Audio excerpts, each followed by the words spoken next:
Hari ini, jom kita selami satu kisah menarik. Kita ibarat buka sebuah buku skrap sejarah untuk melihat perjalanan sebuah negara yang baru lahir, iaitu Malaysia melangkah ke pentas dunia dan pastikan suaranya didengari di Pertubuhan Bangsa-Bangsa Bersatu atau PBB.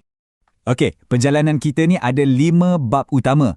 Kita akan mulakan dengan langkah pertama, Malaysia ke Persada Dunia. Lepas tu kita tengok komitmen kita pada prinsip PBB, kemudian usaha kita sebagai rakan kemajuan, peranan kita sebagai pengawal keamanan dan akhir sekali, kita raikan tokoh-tokoh hebat dari Malaysia. Baiklah, kita mulakan bab pertama. Cuba bayangkan sekejap, sebuah negara yang baru sahaja merdeka, penuh dengan harapan dan semangat. Apa langkah pertama yang paling penting? Mestilah untuk mendapatkan tempat yang sah di meja rundingan dunia kan? Ceritanya bermula macam ni. PBB ditubuhkan pada tahun 1945, betul-betul lepas Perang Dunia Kedua, dengan satu matlamat besar, nak jaga keamanan dunia. Hanya 12 tahun kemudian, pada 1957, sebaik sahaja Persekutuan Tanah Melayu merdeka, kita terus sertai PBB. Ini bukan sekadar langkah simbolik tau. Ia adalah satu pengisytiharan yang kita serius nak mainkan peranan aktif di peringkat global. Dan status keahlian ini sudah tentu diteruskan bila nama negara kita menjadi Malaysia pada tahun 1963. Dan setiap negara perlukan suara pertamanya. Bagi Malaysia, individu itu ialah Dr. Ismail Abdul Rahman. Beliaulah diplomat perintis kita, orang yang pertama kali membawa suara dan pendirian Malaysia ke Dewan PBB. Boleh dikatakan, beliaulah yang meletakkan batu asas untuk peranan kita di Persada Antarabangsa. Seterusnya, mari kita lihat bagaimana Malaysia bukan sekadar menjadi ahli biasa. Kita juga menjadi penyokong kuat kepada prinsip-prinsip yang menjadi teras atau tulang belakang PBB itu sendiri. Nah, 3 prinsip ini adalah DNA dasar luar Malaysia dan ia memang selari sepenuhnya dengan piagam PBB. Menegakkan hak asasi manusia, menghormati kedaulatan negara lain dan tidak campur tangan dalam urusan dalaman mereka. Kenapa ini penting sangat? Kerana prinsip-prinsip inilah yang membina reputasi Malaysia sebagai sebuah negara yang berpendirian dan dihormati di mata dunia. Seterusnya, kita lihat pula bagaimana Malaysia bukan sekadar bercakap tapi bertindak.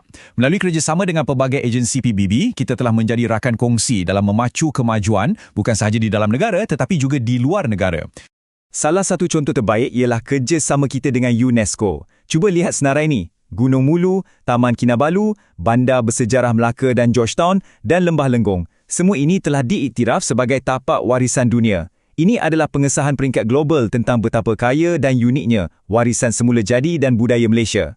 Tapi kerjasama kita tak terhenti di situ. Dengan Pertubuhan Kesihatan Sedunia atau WHO, kita bekerjasama dalam isu-isu kesihatan global. Manakala dengan Pertubuhan Makanan dan Pertanian atau FAO, kita berkongsi kepakaran untuk membantu memastikan bekalan makanan dunia terjamin. Ini jelas menunjukkan komitmen kita terhadap kesejahteraan sejagat. Komitmen kita terhadap kemanusiaan pula sangat jelas apabila Malaysia membuka pintunya kepada UNCRH, agensi pelarian PBB. Dengan membenarkan mereka beroperasi di Kuala Lumpur, kita secara langsung membantu usaha global untuk melindungi mereka yang paling terdedah dan memerlukan pertolongan. 4. Ini bukan sekadar nombor biasa. Ini adalah bilangan kali Malaysia telah diberi kepercayaan untuk duduk sebagai ahli tidak tetap Majlis Keselamatan PBB. Ini bukan calang-calang tau. Majlis Keselamatan ini adalah badan paling berkuasa yang membuat keputusan tentang perang dan damai. Dipilih sebanyak 4 kali adalah satu pengiktirafan dunia terhadap pendirian kita yang matang dan berkecuali. Kepercayaan inilah yang membawa kita kepada salah satu sumbangan Malaysia yang paling membanggakan. Peranan kita sebagai pengawal keamanan di barisan hadapan konflik dunia. Dari Kongo ke Namibia, Somalia, Bosnia dan Lubnan, anggota Angkatan Tentera Malaysia telah berkhidmat dengan gagahnya di bawah bendera PBB. Disiplin dan keupayaan mereka diakui di peringkat antarabangsa sekaligus mengharumkan nama negara di zon-zon konflik yang paling mencabar di dunia. Tugas mereka amatlah berat. Mereka bukan sahaja perlu memastikan orang awam selamat, tetapi juga kena mengawasi perjanjian damai yang merapuh dan membantu membina semula kedaulatan undang-undang. Ini adalah kerja yang memerlukan keberanian dan tahap profesionalisme yang sangat tinggi. Selain misi pengaman, Malaysia juga menghantar pegawai pemerhati. Peranan mereka sedikit berbeza, lebih tertumpu kepada bantuan bukan tempur. Contohnya, membantu dalam urusan pentadbiran, menyediakan latihan teknikal dan juga berkhidmat sebagai jurubahasa. Sumbangan mereka di negara seperti Iraq dan Kemboja adalah sama pentingnya dalam proses membina semula negara pasca konflik. Dan untuk bab terakhir kita, jom kita beri penghormatan kepada beberapa individu luar biasa, anak-anak Malaysia yang bukan sekadar berkhidmat tetapi telah memimpin di peringkat tertinggi dalam sistem PBB. Pertama, Tan Sri Dr. Jamilah Mahmud, seorang doktor dan aktivis kemanusiaan yang sangat disegani. Beliau pernah memegang peranan penting mengetuasi Sekretariat Sidang Kemuncak Kemanusiaan Dunia di PBB. Sumbangan beliau dalam menyelaraskan aktiviti kemanusiaan global sangatlah besar. Seterusnya, seorang lagi perintis, Datuk Maimunah Mohd Sharif. Beliau telah memecah tradisi sebagai wanita Asia pertama yang mengetuai UN Habitat.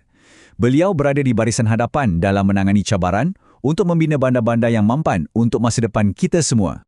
Dalam arena diplomasi pula, nama Tan Sri Razali Ismail memang tidak asing lagi. Beliau adalah antara diplomat terulung negara, pernah berkhidmat sebagai utusan khas PBB dan juga naib Presiden Majlis Ekonomi dan Sosial. Peranannya dalam pembangunan negara anggota amatlah penting. Dan akhir sekali, kepimpinan Malaysia turut diiktiraf dalam bidang ketenteraan. Tan Sri Abu Samah Abu Bakar mencipta sejarah sebagai rakyat Malaysia pertama yang dilantik sebagai pemerintah tertinggi bagi sebuah misi PBB di Somalia. Ini adalah satu pengiktirafan yang jelas terhadap keupayaan kepimpinan tentera kita di mata dunia.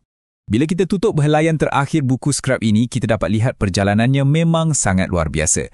Daripada sebuah negara muda yang mencari suaranya, Malaysia telah berkembang menjadi rakan kongsi yang disegani dan penyumbang penting di PBB. Persoalan yang tinggal untuk kita renungkan, apakah yang akan tertulis dalam bab seterusnya bagi Malaysia di pentas dunia?